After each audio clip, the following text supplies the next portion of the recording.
Hi students, இப்போ நம்ம பார்க்கக்கூடிய ரொம்ப முக்கியமான ஒரு video class 12th physics government school and matriculation school Tamil medium and English medium ஸ்டூடண்ட்ஸ்க்கான top 30 golden 3 mark questions.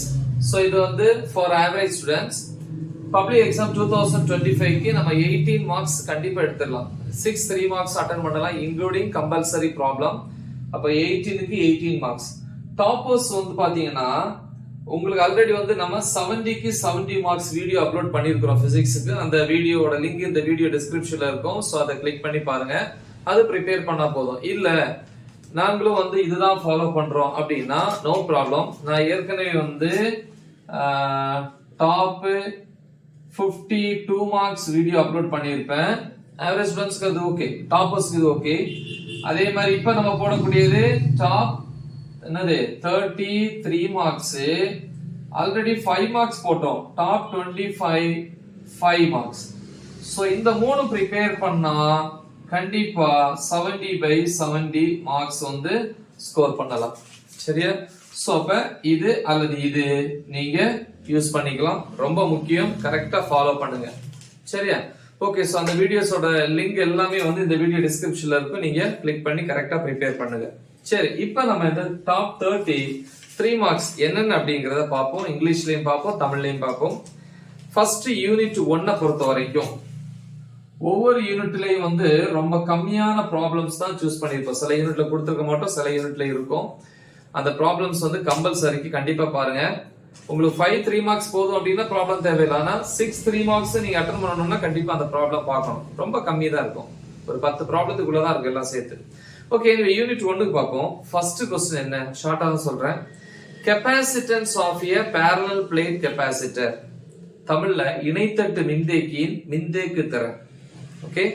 இரண்டாவது obtain Gauss law from Coulomb's law. Coulomb விதியிலிருந்து காஸ் விதியை வருவி. Third question energy stored in a capacitor. Expression for energy stored in a capacitor. இணைத்தட்டு மின்தேக்கியில் சேமித்து வைக்கப்பட்ட ஆற்றலுக்கான கோவை. இந்த மூணுமே ரொம்ப முக்கியம். நாலாவது क्वेश्चन எலக்ட்ரோஸ்டாட்டிக் பொட்டன்ஷியல் அல்லது electric potential due to a point charge. தமிழ்ல வந்து புள்ளி மின்துகள் ஒன்றினால் ஒரு புள்ளியில் மின்னழுத்தத்திற்கான கோவை. இந்த 4 क्वेश्चனும் மிக மிக மிக முக்கியம். டூ இம்பார்ட்டன்ட் அப்படின்னு சொல்லுங்க 4 क्वेश्चனும். ஓகேவா? சோ அடுத்து வந்து பாத்தீங்க இந்த 4 கண்டிப்பா எல்லா கேட்டகரி ஸ்டூடண்ட்ஸும் ப்ரிப்பேர் பண்ணணும். பட் டாப்பர்ஸ் அப்படின்னு நீங்களே வச்சுப்பீங்க இல்லையா, நல்லா ஃபுல் மார்க்ஸ் எடுக்கணும்னு நினைக்கிறவங்கள நான் அப்படிதான் கூப்பிடுறேன். நீங்க அப்படி நினைக்கிறீங்க அப்படின்னா எனிவே, சோ அவங்களுக்கு வந்து பாத்தீங்கன்னா அடிஷனலா 2 क्वेश्चन. ஒன்னு, capacitors R connected in series. அதாவது மின்தேக்கிகள் தொடர் இணைப்பில் இணைக்கப்பட்டால் தொகுபயன் மின்தேக்கு திறன். அடுத்தது வந்து இது ரொம்ப simple. Difference between Coulomb force and gravitational force. Coulomb விசைக்கும் ஈர்ப்பியல் விசைக்கும் இடையான வேறுபாடு. இவ்வளவுதான் ஃபர்ஸ்ட் யூனிட். அப்புறம் ப்ராப்ளத்துல 2 ப்ராப்ளம் போகுது. என்ன சோ என்ன அப்படின்னா எக்ஸாம்பிள் 1.17. அப்புறம் எக்ஸசைஸ் பொறுத்த வரைக்கும் 15th ப்ராப்ளம். புக் பேக்ல இருக்கக்கூடிய கணக்கு 15:1. சரி, நெக்ஸ்ட் வந்து யூனிட் 2. எல்லாருமே ஃபுல் மார்க்ஸ் எடுக்கணும். எனக்கு நீங்க எல்லாருமே டாப்பர்ஸ் தான். ஓகே, என்னோட சேனல் இந்த வீடியோ பார்க்குற எல்லாருமே டாப்பர்ஸ் தான். எல்லாருக்குமே ஒரே அளவு கெபாசிட்டி தான் இருக்கு. ஸோ நீங்க யூட்டிலைஸ் பண்றதை பொறுத்து தான் இருக்கு. கண்டிப்பா இதை ஃபாலோ பண்ணுங்க, நம்ம ஃபுல் மார்க்ஸ் வந்து ஸ்கோர் பண்ணலாம். ஓகே, எனவே யூனிட் 2 வரீங்க. யூனிட் 2ல வந்து first state Kirchhoff's first law and second law. அல்ல எப்படி சொல்லுவாங்க, Kirchhoff's current law and voltage law. தமிழ்ல வந்து கிர்ச்சாஃபின் முதல் விதி மற்றும் இரண்டாம் விதி. அல்ல எப்படி சொல்லுவாங்க, கிர்ச்சாஃபின் மின்னோட்ட விதி மற்றும் மின்னழுத்த வேறுபாட்டு விதி. இது ஃபர்ஸ்ட் क्वेश्चन. செகண்ட் பாத்தீங்கன்னா internal resistance of a cell using voltmeter. அதாவது வோல்ட்மீட்டரை பயன்படுத்தி மின்கலனின் அகமின்தடையை கணக்கிடல். Third question resistors are connected in series and in parallel. மின்தடைகள் தொடர் இணைப்பில் மற்றும் பக்க இணைப்பில் உள்ள போது தொகுபயன் மின்தேக்கு திறன். நாலாவது question explain the principle of potentiometer. அதாவது மின்னழுத்தமானியின் தத்துவத்தை விளக்கு. ஓகே, சோ இது முடிஞ்சா படிச்சா போதும், இல்ல அந்த क्वेश्चन விட்டுறலாம். இப்போ இதுல வந்து ப்ராப்ளம்ஸ் வந்து பாத்தீங்கன்னா என்னென்ன ப்ராப்ளம்ஸா பார்க்கணும் அப்படின்னு பாத்தீங்கன்னா யூனிட் 2ல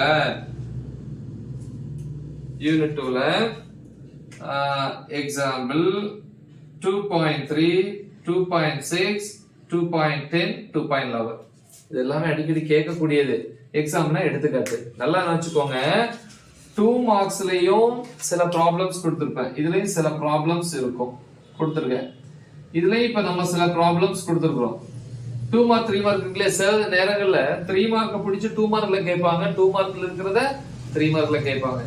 அதனால 2 மார்க்ல இருக்கிறதும் 3 மார்க்ல கேட்கறதுக்கு வாய்ப்பு இருக்கு. 3 மார்க்ல சொன்னதும் 2 மார்க்ல கேட்கறதுக்கு வாய்ப்பு இருக்கு. சோ மறந்துடாதீங்க. எனிவே, சோ இது யூனிட் 2. அப்புறம் யூனிட் 3க்கு வரீங்க. யூனிட் 3ல என்னென்ன क्वेश्चंस சார்? First question conversion of galvanometer into ammeter, அதே மாதிரி கேல்வனோமீட்டர் இன்டு வோல்ட்மீட்டர். இந்த ரெண்டுல ஏதாவது ஒன்று கேட்பாங்க. சில நேரம் ரெண்டையும் சேர்த்து 5 மார்க்லயே கேட்பாங்க. அதாவது கேல்வனோமீட்டரை எவ்வாறு அம்மீட்டராக மாற்றுவாய், அதே மாதிரி கேல்வனோமீட்டரை எவ்வாறு வோல்ட்மீட்டராக மாற்றுவாய். அடுத்து ரெண்டாவது கம்பேர் டயா, பேரா அண்ட் ஃபெரோமேக்னெட்டிசம். அதாவது டயா, பேரா மற்றும் ஃபெரோ காந்த பண்புகள். ஓகேவா? இதே மாதிரி இன்னொரு क्वेश्चन இருக்கு. இது புக் பேக்ல 9வது क्वेश्चन, இன்னொரு 16வது क्वेश्चनல இருக்கும். இதே மாதிரி compare the properties of dia, para and ferromagnetic materials. அதாவது டயா, பேரா மற்றும் ஃபெரோ காந்த பொருட்களினுடைய பண்புகள். இந்த ரெண்டுமே பார்த்து வச்சுக்கோங்க. கண்டிப்பா ஒரு क्वेश्चन வரதுக்கு வாய்ப்பு இருக்கு. அப்புறம் அடுத்த क्वेश्चन வந்து பாத்தீங்கன்னா characteristics of magnetic Lorentz force. காந்தவியல் லொரன்ஸ் விசையினுடைய சிறப்பு இயல்புகள். ஒரு 6 அல்லது 7 பாயிண்ட் கொடுத்திருப்பாங்க. ஓகே, அல்லது நோட் ஆன் மேக்னெட்டிக் லொரன்ஸ் ஃபோர்ஸ்னு கேட்கலாம். அதாவது காந்தவியல் லாரன்ஸ் விசை குறிப்பொறை அப்படின்னும் அதை கேட்கலாம். இவ்வளவுதான் 3rd யூனிட்ல. சரி, என்னென்ன ப்ராப்ளம்ஸ் பார்க்கணும் அப்படின்னு பாத்தீங்கன்னா யூனிட் 3ல அலகு 3ல எக்ஸாம்பிள் எடுத்துக்காட்டுல 3.5, 3.14, 3.14, 3.15, 3.90 இவ்வளவு போதும் ப்ராப்ளம்ஸ். ஓகேவா? சரி, அடுத்து யூனிட் 4ல என்னென்ன சார் படிக்கணும் அப்படின்னு பாத்தீங்கன்னா first advantages and disadvantages of AC over DC. அதாவது நேர்திசை மின்னோட்டத்தை விட மாறுதிசை மின்னோட்டம் சிறந்தது, அதனுடைய பயன்பாடுகள் மற்றும் அதாவது நன்மைகள் மற்றும் தீமைகள். சரியா? ஓகே. ரெண்டாவது வேரியஸ் எனர்ஜி லாசஸ் இன் ஏ டிரான்ஸ்ஃபார்மர், அதாவது மின்மாற்றியில் உள்ள வெவ்வேறு ஆற்றல் இழப்புகள்.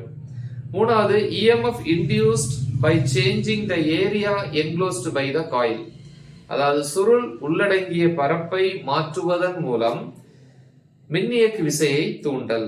நாலாவது length of the solenoid is large, அதாவது if the length of the solenoid is large when compared to its diameter, find equation for its inductance.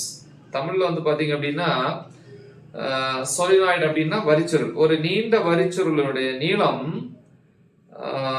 அதனுடைய விட்டத்தை விட பெரிது அப்படின்னா மின்தூண்டல் எண்ணுக்கான சமன்பாடு. சிம்பிளா சொல்ல போனா self inductance of a long solenoid, நீண்ட வரிச்சுருளுக்கான தன் மின்தூண்டல் L ஈக்குவல் ஒரு சமன்பாடு வரும். இதுவும் क्वेश्चन நம்பர் 9 இந்த மாதிரி வரும். பாருங்க புக் பேக்ல செக் பண்ணுங்க. இது 4th யூனிட்ல. சோ இது மட்டும் தான் 4th யூனிட். ஓகே, இந்த யூனிட் 4ல ரெண்டே ரெண்டு ப்ராப்ளம் மட்டும் பாருங்கப்பா. யூனிட் 4ல ஒன்னு எக்ஸாம்பிள் எடுத்துக்காட்டு 4.22ம் 4.23ம் பாருங்க. மேக்ஸிமம் ப்ராப்ளம்ஸ் எக்ஸாம்பிள் எடுத்துக்காட்டுல தான் கேட்பாங்க என்ன. சரி, நெக்ஸ்ட் யூனிட் 5 வரீங்க. யூனிட் 5ல வந்து ஒரு question, what are Fraunhofer lines, then identification elements in the sun, அதாவது சன்ல இருக்கக்கூடிய எலமெண்ட்ஸ் வந்து ஐடென்டிஃபை பண்றது எப்படின்னு கேக்குறாங்க. அதாவது சூரியனில் உள்ள Fraunhofer வரிகள் என்றால் என்ன, சூரியனில் உள்ள தனிமங்களை கண்டறிவதில் Fraunhofer வரிகள் எவ்வாறு உதவுகின்றன, இந்த ஒரு क्वेश्चन தான். ஓகேவா? ஏன்னா இந்த क्वेश्चन நம்ம ஆல்ரெடி எங்க படிச்சோம், 5 மார்க்ல படிச்சிருப்போம். இன்னொரு क्वेश्चन நான் சொல்ல போறது என்னது, மேக்ஸ்வெல்ஸ் இன்டெகிரல் ஃபார்ம், அதாவது மேக்ஸ்வெல் சமன்பாடுகளை தொகை நுண்கணித வடிவில் எழுதுக. இது ஆல்ரெடி 5 மார்க்ல சொல்லியிருக்கேன், டாப் 25. அதனால இங்க படிக்க வேணாம், அதை நான் கவுண்ட் பண்ணல. அது 5 மார்க்லயும் கேட்கலாம், சில நேரம் அதை பிடிச்சி 3 மார்க்லயும் கேட்கலாம். அதே மாதிரி டைப்ஸ் ஆஃப் ஸ்பெக்ட்ரல் அங்க 5 மார்க்ல என்ன சொன்னேன், எமிஷன் ஸ்பெக்ட்ரா, அதாவது வெளிவிடு நிறமாலை சொன்னேன். அதே மாதிரி உட்கவர் நிறமாலையும் நல்லா படிக்கிற பிள்ளைங்க படிச்சுக்கோன்னு சொன்னேன். அங்க படிக்கலன்னா இங்க படிங்க 3 மார்க்ல.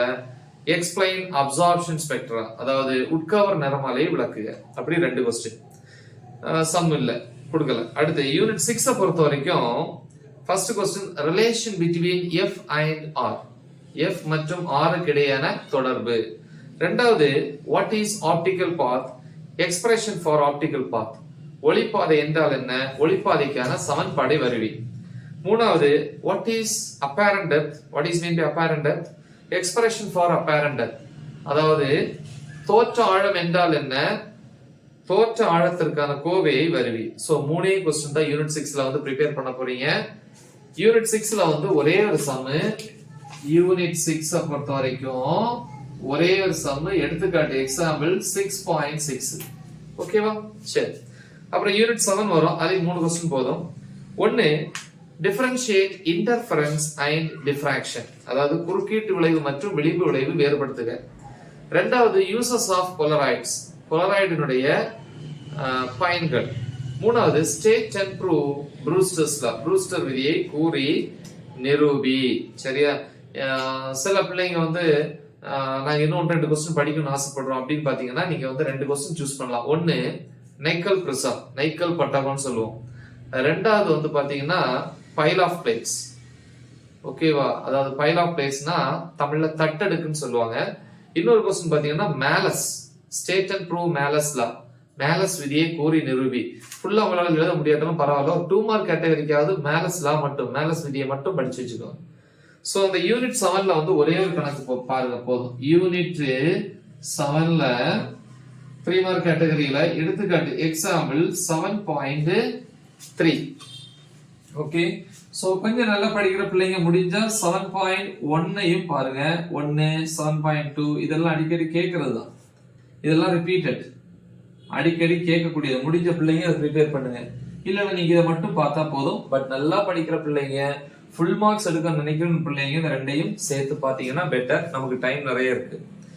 சரி, அடுத்து நம்ம யூனிட் 8க்கு வரோம்.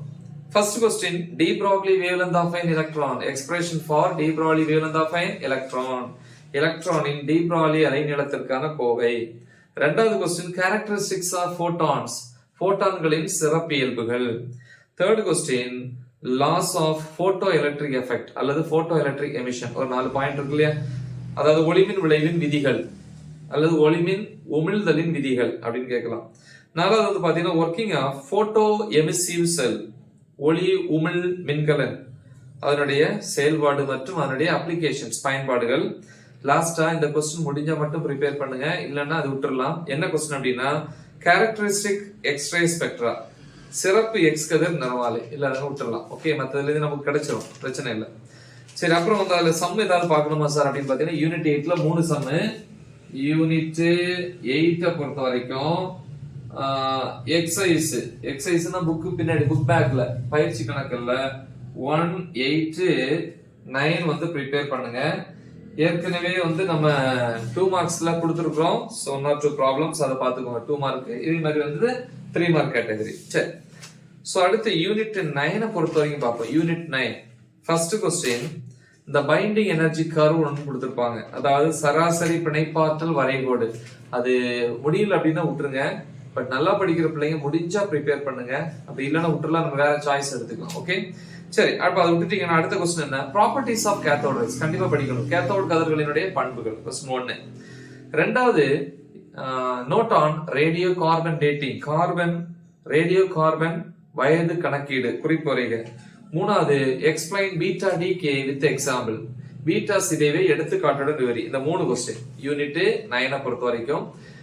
ஏற்கனவே வந்து 3 மார்க்ல கேட்கக்கூடிய வாய்ப்பு இருக்கக்கூடிய ஒரு கொஸ்டின் வந்து 5 மார்க்ல கொடுத்துருக்கேன். என்னது, spectral series of hydrogen atom, hydrogen அணுனுடைய நிறமாலை வரிசை. சோ அதை அங்க படிச்சுக்கோங்க போதும். என்ன, அந்த வரிசை மாறக்கூடாதுப்பா. லைமன், பால்மர், ஃபேஷன், பிராக்கெட், ஃபண்ட் மறந்துடாதீங்க.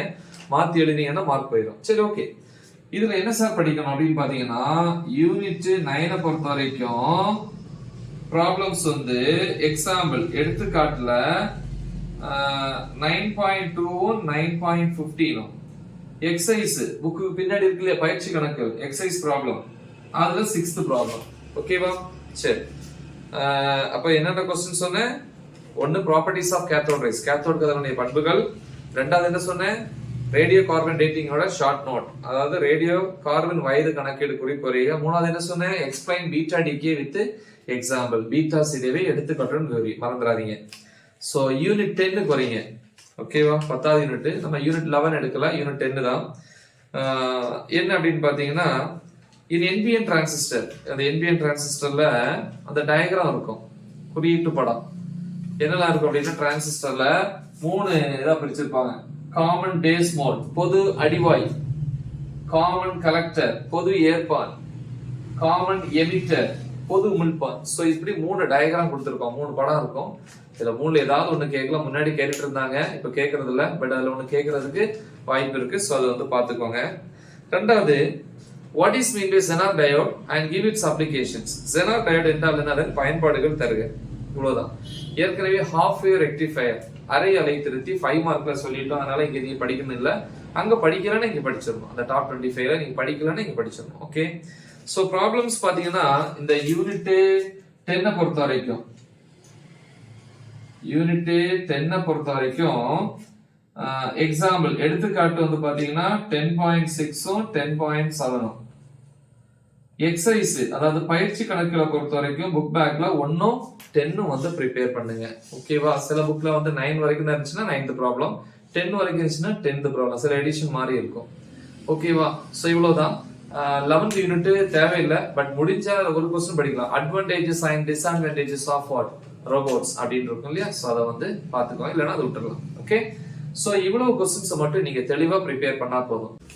அப்ப நம்ம ஆல்ரெடி கொடுத்திருக்கக்கூடிய top 50 2 marks, top 25 golden 5 marks, இப்ப கொடுக்கிற டாப் 30 கோல்டன் 3 மார்க்ஸ். ஓகே. இவ்வளவுத்தையும் ப்ரிப்பேர் பண்ணீங்கன்னா கண்டிப்பா நம்ம சென்டம் வாங்கலாம். பிளஸ் 1 மார்க்ஸோட சேர்த்து 1 மார்க்ஸ்க்கான டிப்ஸ் நான் கூடிய சீக்கிரம் தந்துடுறேன். நல்லா தெளிவா பிராக்டிஸ் பண்ணுங்க. மறக்காம இதை உங்க ஃப்ரெண்ட்ஸுக்கு ஷேர் பண்ணுங்க. Right the example. All the best. Thank you.